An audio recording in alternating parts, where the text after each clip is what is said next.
everybody. I am Dr. Richard Day, and you are listening to the Chiro Business Mojo podcast.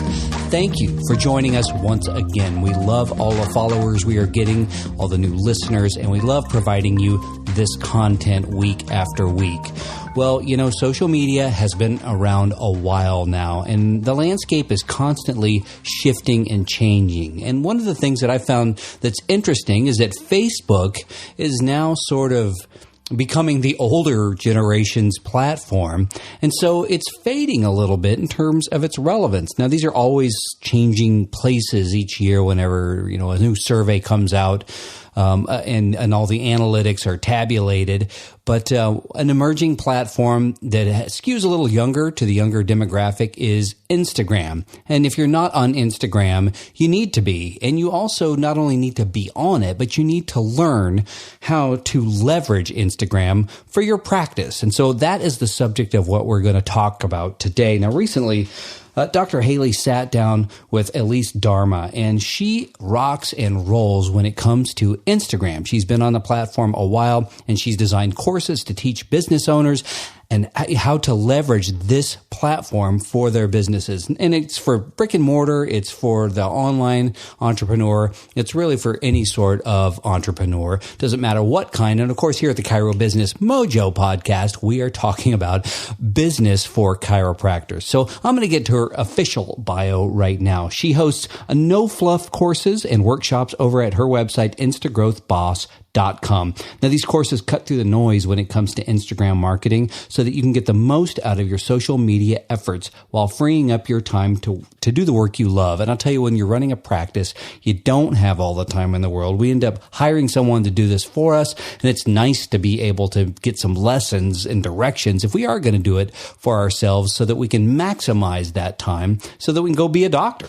As an agency business owner of Canopy Incorporated since 2013, Elise has collectively grown Instagram accounts to over 25,000 followers, brokered hundreds of deals between influencers and brands, and has created more blogs and newsletters than she can count. She's been featured on her Instagram expertise in publications such as Forbes, Entrepreneur, Brit & Company, Elite Daily, Teachable, and Later. So I'm going to get out of the way, and I'm going to let you listen to her expertise with Dr. Haley. Hi, Elise. Thank you so much for coming on with us today. Thanks so much for having me, Haley. Yeah, so Elise and I have been friends for a couple years now, and I've seen her work with some of our friends' Instagram accounts, and I've watched how her whole process is, and I enjoy the way you do it. I think we all get those DMs and kind of the slimy sales tactics of other people on Instagram, and we don't appreciate that. So I like how your approach is very clean and has integrity to it. So that's why I asked you to be on. Thanks so much. I really appreciate that. That's a big part of who I am. So it only really makes sense to do business that way, in the way I see it. And I agree with you in that I just see too many just slimy things online in the online space in general. And it doesn't have to be like that. So even when it comes to Instagram marketing, it can be done in a really, in an authentic way that doesn't make you feel icky at all. Yeah, I love that. So how long have you been using Instagram to help grow businesses?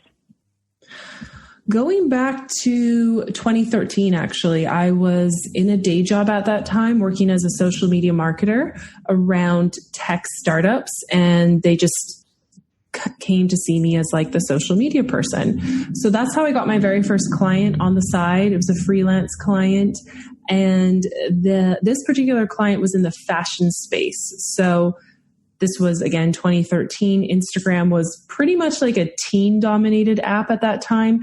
And the fashion line that I was marketing was targeting teens. So we really went hard with Instagram. And within 6 months, we hit 100,000 followers, which I'm not sure you could replicate today. It's a much different market there on Instagram now.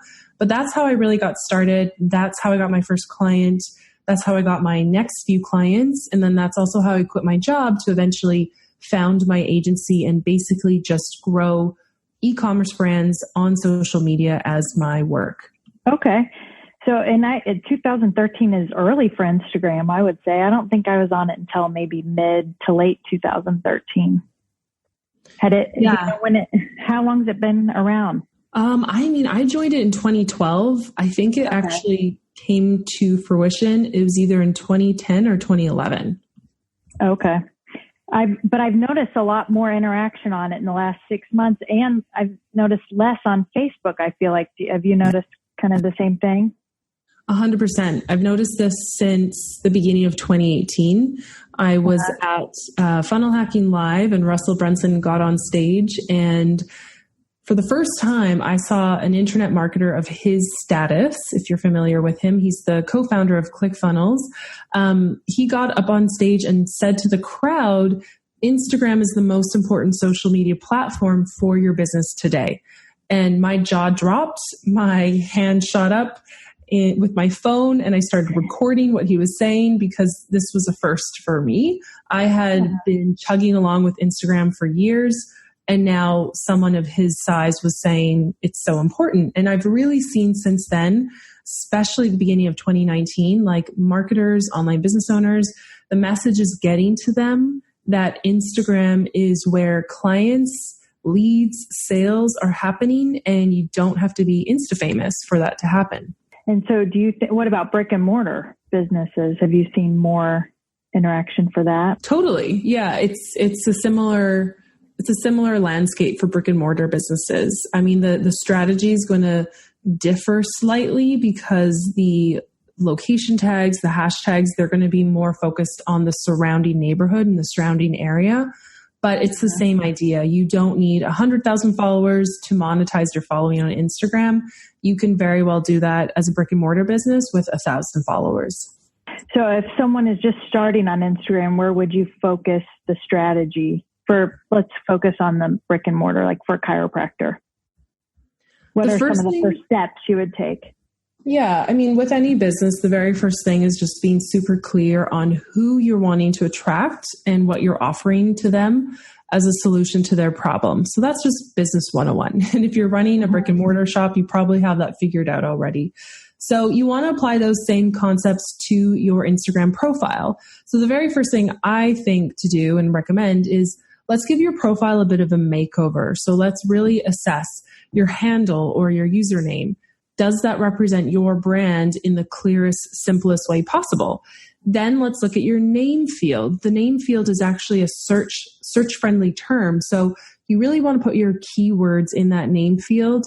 And for a brick and mortar business, that area is the best part to just put in your location. It could be your exact neighborhood, your exact city, whatever is most applicable to your business. But that's where I recommend to put in that location keyword in the name field. And then you want to look at your bio. So your bio cannot be found in search, but it's a really great place to get your brand message across to your target person. So in the first line of the bio, I really recommend to say who you help and how in very simplistic terms. So if you are a chiropractic clinic, you want to say you help people of XYZ town with their chiropractic needs, just to put it very, very simply. But I really like to say in the first line, who you're for and what's in it for them, essentially. You want to speak to someone, a potential follower, and just let them know, this is why you should follow us, or this is why you shouldn't follow us. Because again, you don't need everyone to follow you. You just need the qualified people in your area. So that first line is great to hook them in. The second line of the bio, I recommend to share what makes you unique or different. So why your shop or your clinic over anyone else's. So this could be any awards you've received. It could be the fact that you've been in business the longest. You could have the largest clinic, whatever makes you unique and different. It could also be maybe a quirk of your brand's personality. So maybe your clinic or your brand is known for giving out orange lollipops to every single person. Like you can even incorporate that into your second line of what makes you unique or different. And then the third line is that call to action. So anyone in the marketing space is familiar with this term, but even in Instagram, even in your bio, you want to make it really, really clear to someone what's in it for them for them to click that link in your bio. Because with Instagram, you're only given one link. You're only given one way to drive someone over to your website. So a lot of times people just drop that link in their bio, but they kind of ignore that it's there. I'm a big fan of using the last line or the third line in your bio to say specifically what's in it for them by clicking on that link. So it could be a free 20-minute consultation, right? It could be a free resource to assess whether you need a chiropractor or not. Mm-hmm. And maybe that's a way that you build your email list.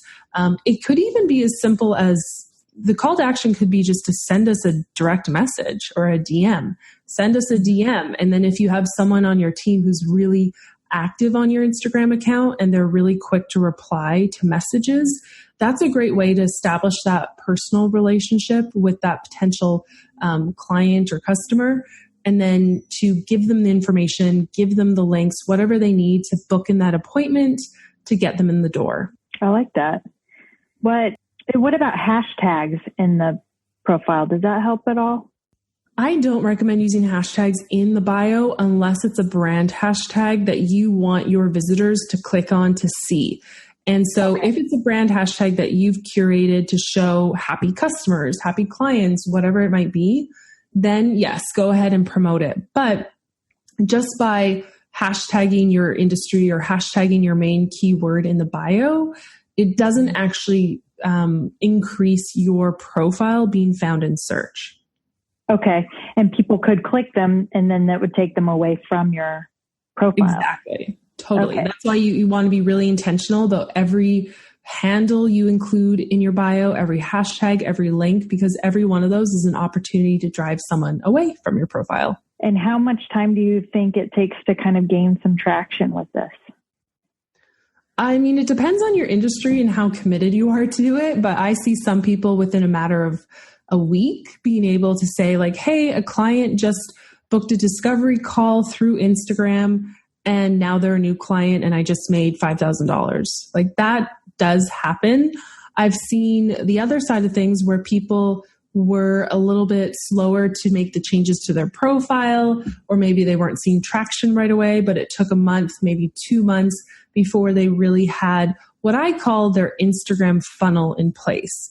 Because that's really what Instagram is. Instagram is one way, one channel to connect with your target ideal client, but it's really on you. Like once you've attracted them to your profile, like bees to honey, it's really on you to make it really clear what's their next step after finding your profile. So you need to build in that funnel. You need to build in that next step, whether that is through the link they click in your bio or sending you a direct message, and then you get them over into your clinic from there. You kind of have to figure out what works best for your business. But once you have that funnel in place and you can start to track, oh, this person booked a call with us and they said they found us from Instagram, great. You can start to see what the return is by bringing in those practices.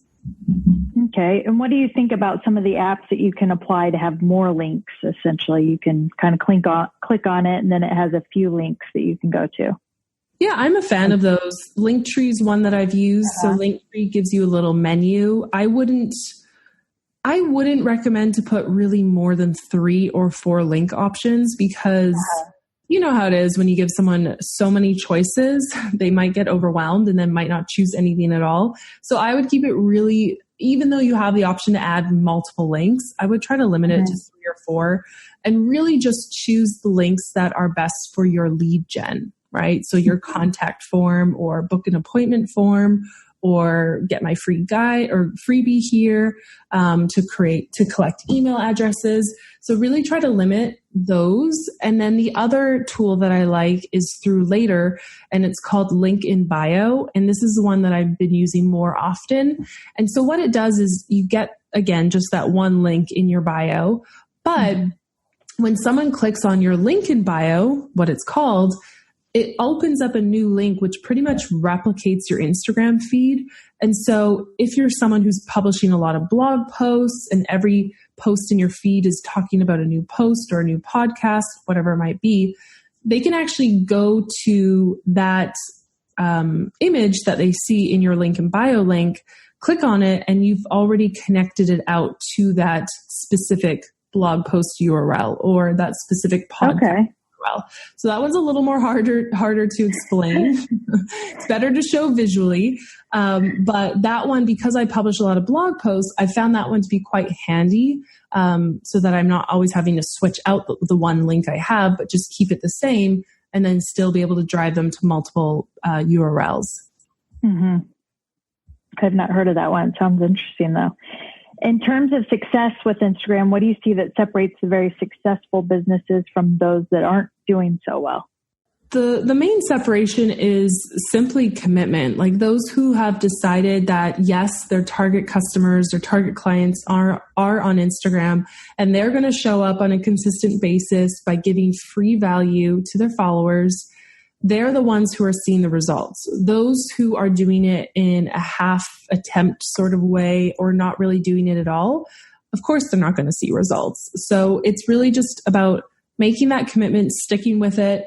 You know, it might not be you, the owner of the business, running your Instagram account. In fact, I recommend to have a team member do that so that you can stay focused on where you need to be focused.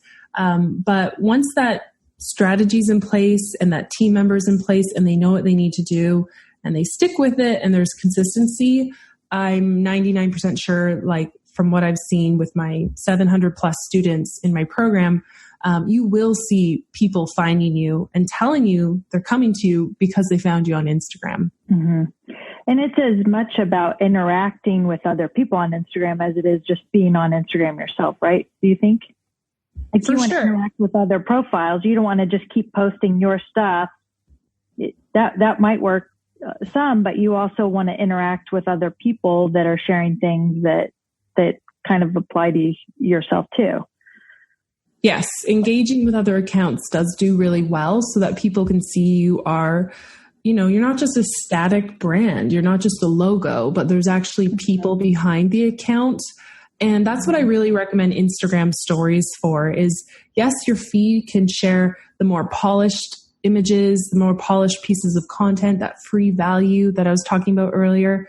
But oftentimes, especially with chiropractors or any brick and mortar stores, there is a team of people who are there every single day making sure the business is running. And so having the team show up on Instagram stories is a really great way to bring that human element to a brand that otherwise really wouldn't have it. So what would you recommend someone do over the next 30 days to increase awareness for their office? So first thing would be that profile makeover that I mentioned earlier. So sweeping through your entire profile, the positioning, making sure it all is cleaned up, it's speaking to the right person, it's representing the brand correctly.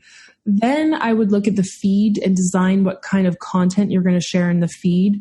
So I touched on this a little bit earlier, but value is the way to go here. And the way I define value is in 3 ways. So you can give someone value through a post on Instagram by inspiring them. And we see a lot of accounts in the health and beauty world leaning into inspirational content, even in the entrepreneurial world as well. But that is a way that you're sharing value. If you give someone that spark of motivation, that spark of inspiration for the day, they're going to remember you and your brand for that. So that's one way you can give value. The second way is through educating your followers. So any free tips, hacks, resources, how-tos, you can share these through videos or through images in your feed.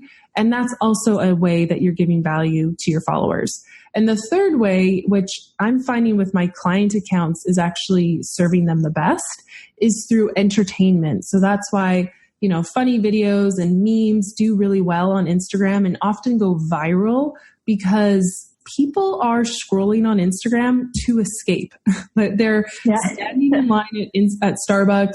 You know, they're not wanting to be bored in whatever they're doing. So they're scrolling their feed to escape. And if you can stop someone from scrolling and entertain them in some way, and engage with your post, maybe they like it, maybe they comment on it, Instagram's algorithm sees that as, oh, you've just shared some really valuable content. I'm going to share this with more of your followers. So it's just that spiral effect from there, and more people will see it.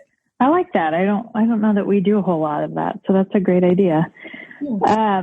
So you talked about your blog, and I really like it. What's one blog post that you think would be good for our audience? Do you have like a brick and mortar one, or? I just added actually a lesson on brick and mortar marketing inside my program, Instagrowth Boss. But for brick and mortar shops, I do have a couple blog posts kind of on the topics I've just talked about. I do have a blog post on how to do that Instagram profile makeover. I have another blog post for brands that want that swipe up feature in the Instagram stories. So I might be getting technical now if your audience isn't too familiar with Instagram, but basically the swipe up feature is in Instagram stories only. And once you have 10,000 followers and a business account, you're able to basically include a URL at the bottom of your story. And that's why you'll say swipe up to head to XYZ link. So that's valuable because it gives you another link, not just the one in your bio. But as I said earlier, it's not necessary. You don't need 10,000 followers to monetize. But I would say the other blog posts that I've been seeing people really love is one on profitable niches on Instagram. So I highlighted 5 profitable niches and ways that you can really, stand out in these niches that might already feel like they're saturated. Okay. And I can get those links from you and put them in the show notes. Yeah. Okay. So earlier you mentioned that someone might hire out for this. They might use someone in their office, or you could hire out as well. What do you recommend that, or you think it's best to kind of keep it in-house? I recommend an in-house team member running the Instagram account. So whoever is really working on the shop's marketing, they would be the best person to be running the account. So anyone who's like behind the website, behind any social media accounts, if you have someone writing blogs for the business, they would be the best person to be the one managing the Instagram account. Hey, this is Dr. Rich, and we will return to this great interview in just a second. But first, I want to speak to the chiropractic students and those who maybe just graduated. How successful could you be if you had a resource that helped clarify your vision, helped you develop a plan, saved you money, time, and heartache, shortened your learning curve, and helped set you on a course to become profitable in your first few months after opening? Well, that information can be found in our Chiro Planner. Yes, Dr. Haley and I have written a book. It's more than just a journal. It's a guide to creating and launching your practice in 100 days. It's jam-packed with tools, tips, ideas, action steps, resources, and inspiring quotes from some of the top chiropractors and business leaders today, including some of the great guests we have had on this show. So think of it as your own personal mentor, inspiring you, answering your questions, helping you to set goals, and advising you on the many unknowns of opening a practice.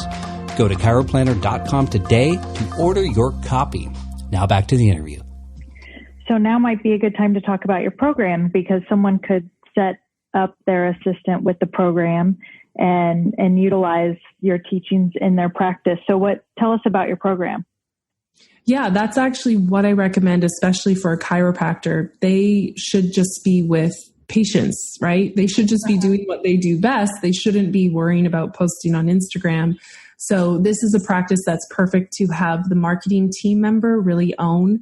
And that's why I've created Instagrowth Boss. That's the program.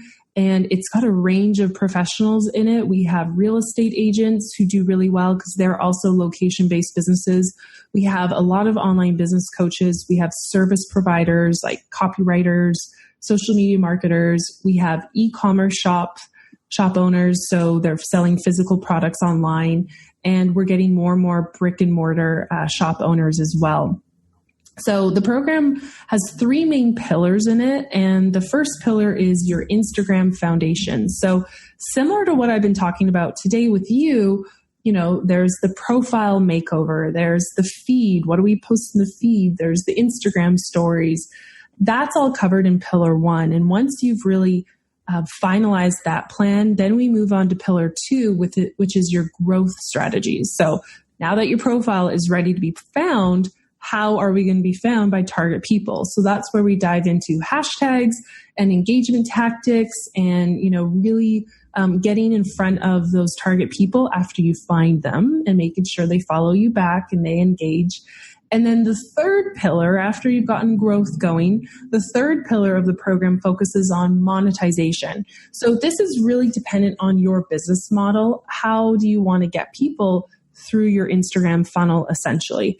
And so I imagine most like chiropractic clinics are not selling directly online. They probably just need their target people to find them on Instagram and then book in an appointment, right? So you want to start build in that process and then track it so you can start to see how many people are coming from Instagram. So those are the main three pillars of the program, but then I have a ton of extra advanced trainings, which you can kind of pick and choose from. I have, caption templates that you can copy and paste when you don't know what to say. I have post templates that you can use. They're copyright free. You can post them in your feed today if you want. And these are specific to holidays and, anything that a business can relate to outside of their particular industry. Mm-hmm. I have an advanced training on running Facebook and Instagram ads, not Facebook ads. But every now and then I get a business owner who's like, okay, Elise, all this organic growth is great, but I have a budget. Like I can spend $500 a month on ads. And so I have a training in there on how to set up Instagram ads. I have a training on how to use your smartphone to take photos and how to use your smartphone to edit. So basically anything that makes someone's busy business life very easy, I've packaged it together because my agency uses a lot of these resources today. So I just thought, we don't need to keep them within the agency. I can put them in my program because my goal is to make Instagram an easy revenue stream for business owners. So that they can start profiting from the free app. Wow, that's really awesome. And then how can they get started with that? Because you have a free training, right? Yes, I do have a free training so that you can meet me and learn more from me and my tips. And that's just at instagrowthboss.com. That will take you to the free training. Or you can also head to my personal website, elisedarma.com, or you can find me on Instagram at elisedarma. All those places will link you out to the free Instagram Masterclass. And it's all been updated. It's very current with the times since they're all changing very quickly. Yes, it does change very quickly, but this is what's working for 2019. And, 2 years ago when I taught that class, it was all about followers, numbers. How do we get more and more followers? But the 2019 class is actually about how do we attract the quality people over quantity? Because, I'm just seeing this trend where we're moving away from this idea of mass marketing. Like, I need 1 million Facebook page fans.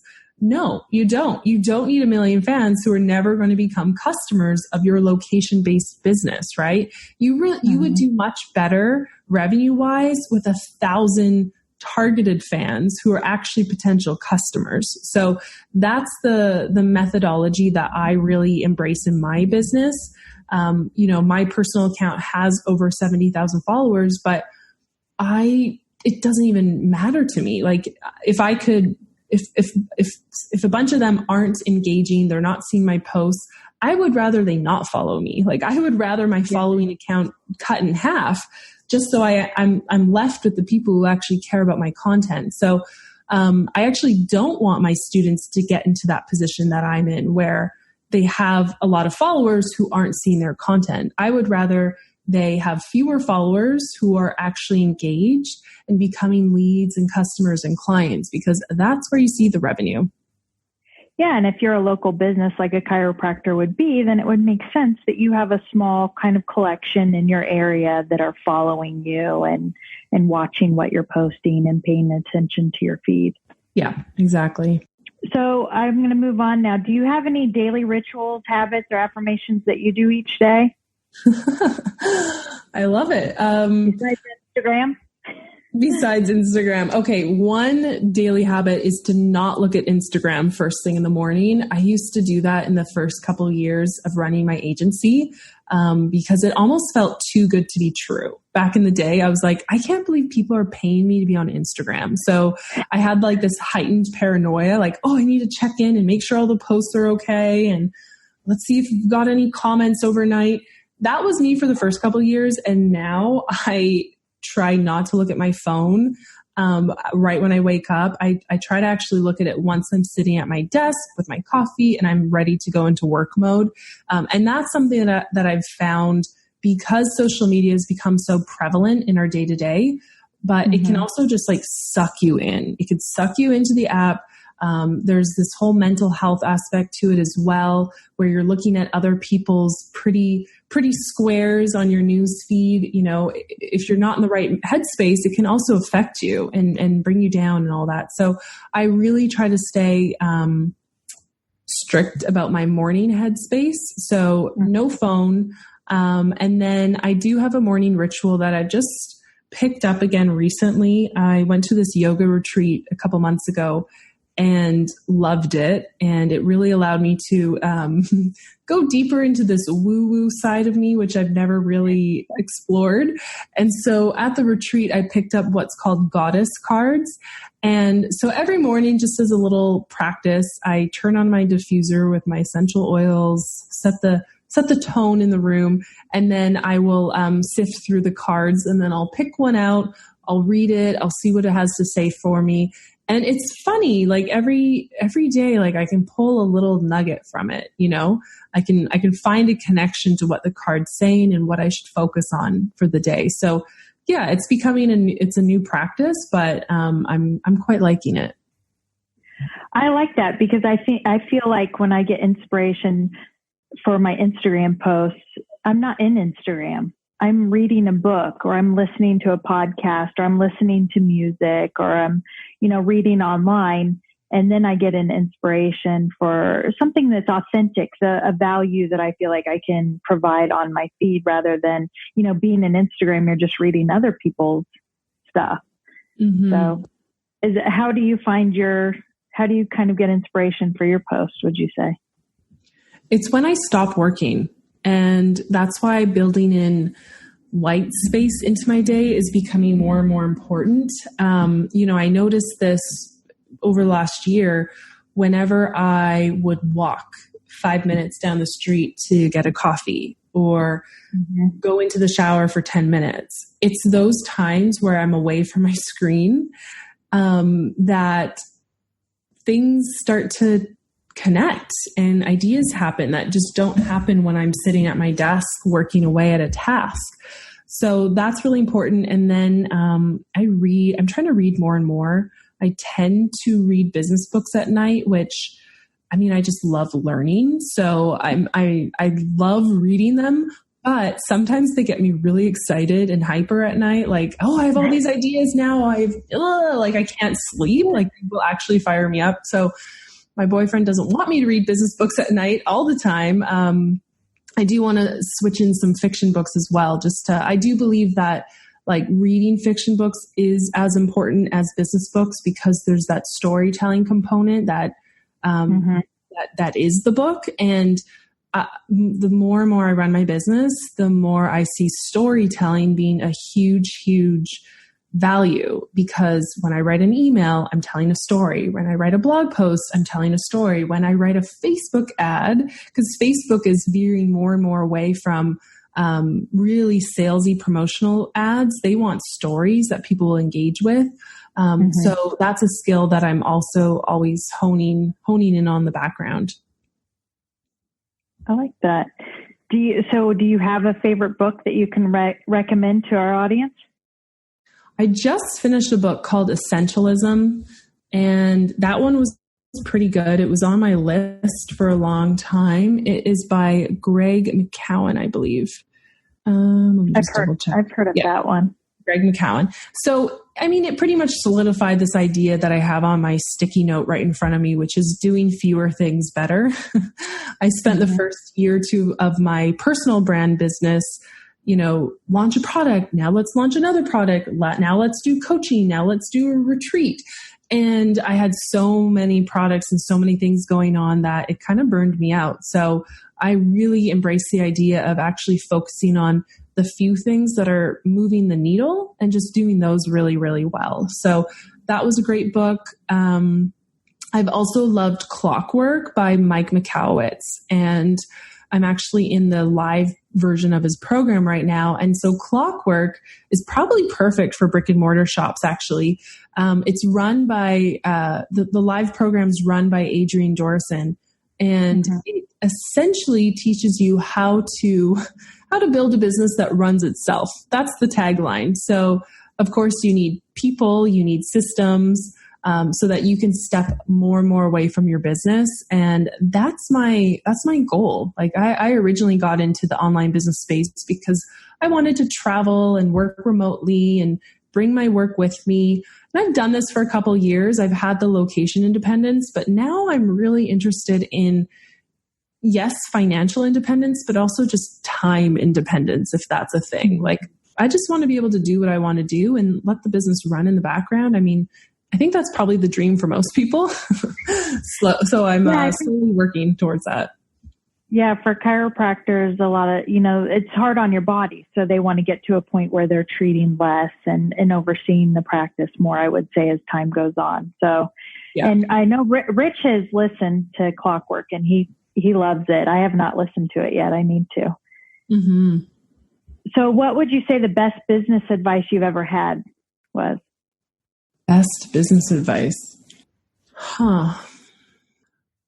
That I am my own worst enemy. And what I mean by that is getting caught up in perfectionism.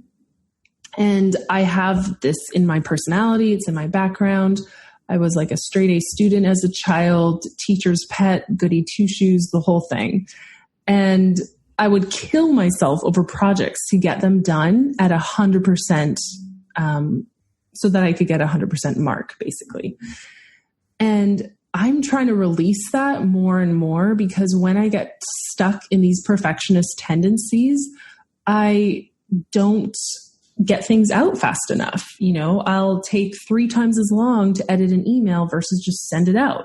Or I'll take way longer than I should to publish a new video for my program when it just needs to get out there, the values in the information. So that's one thing that I am working towards find the balance of, because I do believe in high quality work visually in the written word. I don't like typos. I don't like mistakes. That is part of me.